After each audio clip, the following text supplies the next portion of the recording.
ये कहानी है जलपरी का घमंड। सुनहरी, अरे मेरी सुनहरी, अभी तक सो रही है? अब उठ भी जा। तुम और परेशान करने आ गई माँ, मुझे अभी सोने दो। रानी बेटी, अब उठ भी जा, बहुत सारा काम है। मेरी भी तो थोड़ी मदद करवा दे। तुम भी ना माँ, मुझसे काम करवाने की ही सोचती रहती हो, जबकि तुम्हें तो ये सोचना चाहिए कि मैं कभी ना करूं। काम तो सभी करते हैं बेटी, लेकिन मैं नहीं करूंगी माँ। मुझे अपने चेहरे, अपने बालों और अपने सौंदर्य का ध्यान रखना है, और इसलिए मैं कोई काम नहीं करूंगी। ये तो गलत बात है बेटी, इतना घमंड अच्छा नहीं है। अब सुंदर हूं तो घमंड करूंगी ना। तुम बहुत घमंड करने लगी हो अपनी खूबसूरती पर। अब मैं तुमसे कभी काम के लिए नहीं कहूंगी। अब रानी गुस्से में चली जाती है और सुनहरी परी उठकर खुद को शीशे में निहारने लगती है। भला कोई होगा मुझसे ज्यादा सुंदर? मेरा चेहरा देखो कितना सुंदर है। और माँ सोचती है कि मैं काम करूं। मैं तो कभी काम नहीं करूंगी, और मैं तो शादी भी ऐसे राजघर में करूंगी जहाँ खूब सारे नौकर चाकर हो, और वो ही मेरा सारा काम कर दे। सुनहरी परी ऐसे ही सोचती और ऐसे ही मस्त रहती थी। उसे अपनी खूबसूरती के आगे कोई नहीं दिखता था। एक दिन वो नील नदी में स्नान कर रही थी। मेरे यहाँ आने से इस जगह की सुंदरता और भी बढ़ गई है। यहाँ सब कुछ कितना अच्छा लगने लगा है। तभी उस नदी का राजकुमार उसे देखते ही उस पर मोहित हो जाता है। कितनी सुंदर है ये। इसका चेहरा कितना खूबसूरत है। ऐसा लगता है जैसे ये परी हो। मेरा तो मन है इससे शादी करने का, लेकिन शादी के लिए इससे बात नहीं कर सकता। मुझे इसकी माँ से ही बात करनी होगी। राजकुमार उससे शादी के बारे में सोचकर वहां से चला जाता है, और कुछ दिन बाद ही वो सुनहरी परी से शादी करने की इच्छा लेकर उसके यहाँ जाता है। मैं नील नदी का राजकुमार हूँ और आपकी बेटी मुझे बहुत पसंद है। मैं उससे शादी करना चाहता हूँ। ये तो हमारे लिए बड़ी ही खुशी की बात है कि नील नदी के राजकुमार से मेरी बेटी की शादी हो जाए। इससे तो उसका जीवन संवर जाएगा। मैं एक बार आपकी बेटी से मिलना और उससे बात करना चाहता हूँ। हाँ, आप रुकिए, मैं उसे अभी बुला कर लाती हूँ। इस बात से रानी की खुशी का ठिकाना नहीं रहता, और वो बड़ी खुशी से सुनहरी परी के पास जाती है, जो कि सो रही होती है। उठ जा मेरी रानी बिटिया, उठ जा। देख, तुझसे मिलने कौन आया है। माँ, आप फिर से मेरी नींद खराब करने आ गई। सोने दीजिए ना मुझे। अब रानी सुनहरी परी को नींद से वो जगाने लगती है। कब तक सोएगी बेटी? अब तो तेरा भाग्य भी खुल गया। सोने दो ना माँ, क्यों परेशान कर रही हो? बाहर चलकर देख। देख तो सही, नील नदी का राजकुमार आया है तुमसे मिलने, और वो तुमसे शादी भी करना चाहता है। क्या माँ, तुम मजाक तो नहीं कर रही ना माँ? सच में राजकुमार मुझसे शादी करना चाहता है? हाँ, वो बाहर तुम्हारा इंतजार कर रहा है। अब देर मत करो, जल्दी करो और उससे बात करो। आप चलिए माँ, मैं आती हूँ। सुनहरी परी अच्छे से तैयार होने लगती है और रानी राजकुमार के पास जाती है। राजकुमार, आप पहली बार हमारे यहाँ आए हैं, बताइए आपकी कैसी खातिरदारी करें? आप कुछ मत कीजिए। मैं तो आपके यहाँ अपने मन की इच्छा व्यक्त करने और सुनहरी परी से बात करने आया हूँ। अब वो जल्दी आ जाएं तो मैं उनसे मिल लूँ। वो बात ही कर रहे होते हैं, तभी सुनहरी परी वहां आ जाती है और वो राजकुमार को देखकर दुखी हो जाती है। क्या ये राजकुमार है? हाँ, यही नील नदी के राजकुमार हैं। ये कैसा मजाक है माँ? ये कोई राजकुमार है? ये तो बिल्कुल भी सुंदर नहीं है। मैं तो कितनी सुंदर हूँ। ये कैसी बातें कर रही हो तुम बेटी? सही कह रही हो माँ, ये राजकुमार तो बिल्कुल अच्छा नहीं दिखता, और इसलिए मैं इससे बिल्कुल शादी नहीं करना चाहती। कितनी घमंडी लड़की है ये। मुझे तो लगा था जैसे ये सूरत से सुंदर है, वैसे ही मन से भी सुंदर होगी, लेकिन इसका स्वभाव तो बिल्कुल अच्छा नहीं है। तुमसे तो मुझे बात ही नहीं करनी है। माँ, तुम इससे कहो कि यहाँ से चला जाए। तुम तो बहुत गलत तरीके से बात करती हो। मैंने नहीं सोचा था कि तुम ऐसी होंगी। अब मैं जा रहा हूं। सुनहरी परी की बात राजकुमार को बुरी लगती है और वो वहां से चला जाता है।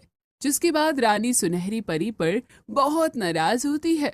ये कैसी मूर्खता की है तूने? तुझे पता है कि वो राजकुमार तुझे कितना खुश रखता, उससे शादी होने से तेरी जिंदगी बदल जाती, लेकिन तूने अपनी मूर्खता की वजह से ये मौका गवा दिया। अब तुझे सारी जिंदगी ये याद रहेगा। मुझे कोई फर्क नहीं पड़ता माँ, मैं बहुत सुंदर हूँ, मेरे लिए कोई ना कोई राजकुमार आ ही जाएगा। मेरी सुंदरता देखकर आज नहीं तो कल कोई बहुत सुंदर राजकुमार मुझसे शादी कर ही लेगा। सुनहरी परी अपनी सुंदरता के घमंड में रहती है और इसी तरह राजकुमार का इंतजार करती रहती है। समय बीतता जाता है और सुनहरी परी सिर्फ अपने सौंदर्य पर ध्यान देती जाती है।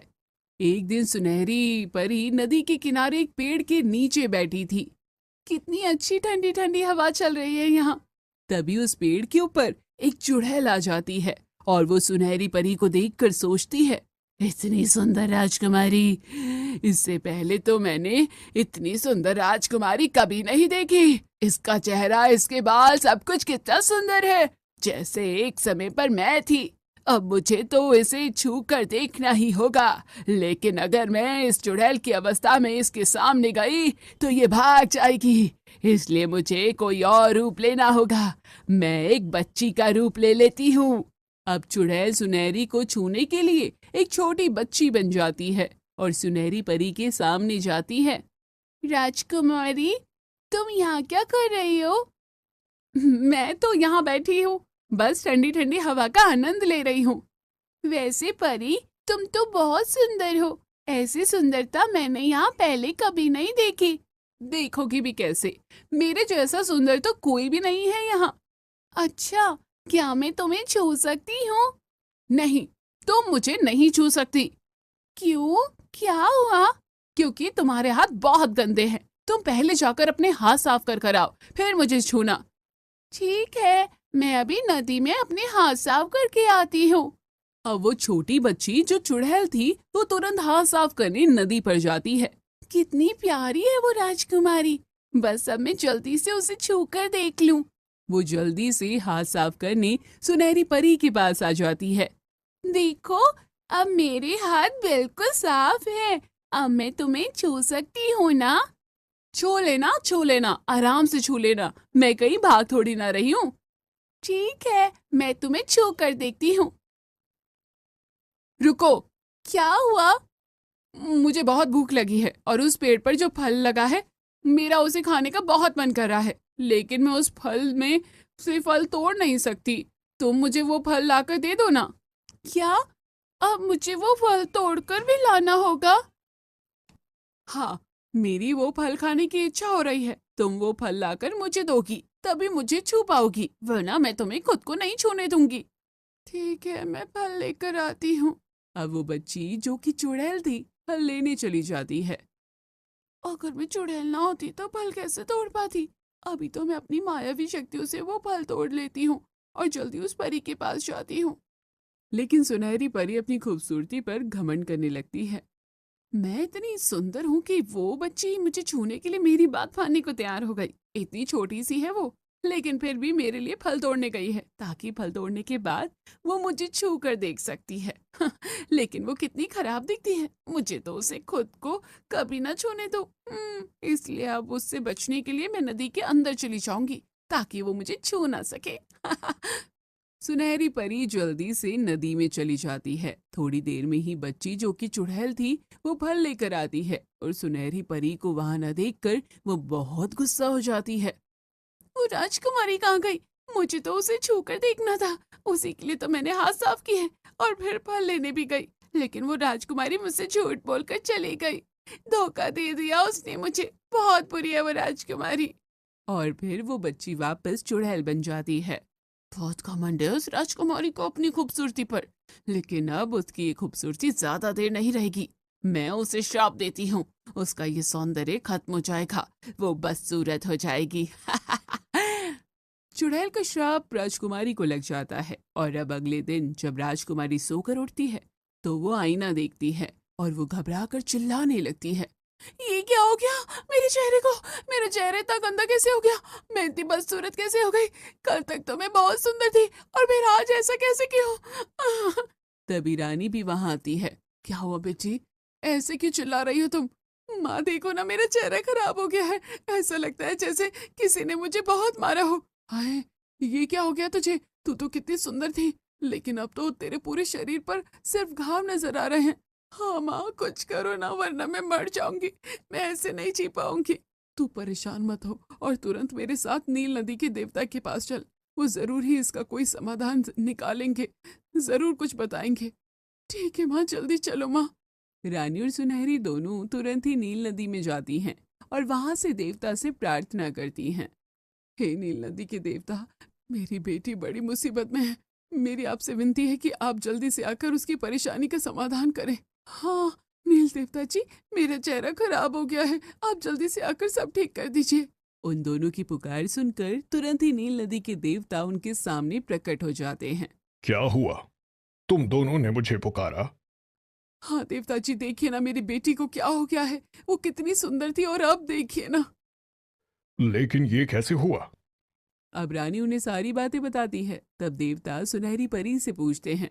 बेटी, क्या तुमने अपनी खूबसूरती के घमंड में कभी किसी के साथ गलत किया है? किसी का दिल दुखाया हो या किसी को धोखा दिया हो?